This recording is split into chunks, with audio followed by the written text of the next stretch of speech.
Ayan yung ginagawa natin. So ang nilalagay natin dyan sa likod ng tiles ay pinaghalo natin yung ating pandikit. Ito, kailangan ito. At yung tile adhesive natin. Ayan. At pinaghalo natin ito. So tayo nang gumagawa nito mga kaporman. Pinaghalo-halo lang natin. So gumagawa tayo ng diskarte para kumapit talaga. Ganun pa rin, nilalagyan pa rin natin ng simento. Konting simento lang. Ganito yung kinalabasan niya, basa pa yan. At ito tuyo na.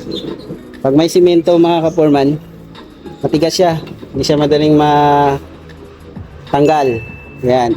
Pero pag walang simento, pure adhesive at saka yung Rediflex natin, so na-experience namin na natatanggal din.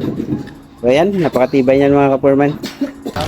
Ayan yung railings nakapatayo. Ganito yung design namin mga kaporman para yung bata, kung sakaling aakyat dito, hindi siya makaakyat kasi wala siyang makapakan dito. So unlike sa mga dati na mga design pag ganon, so parang ladder type na railings.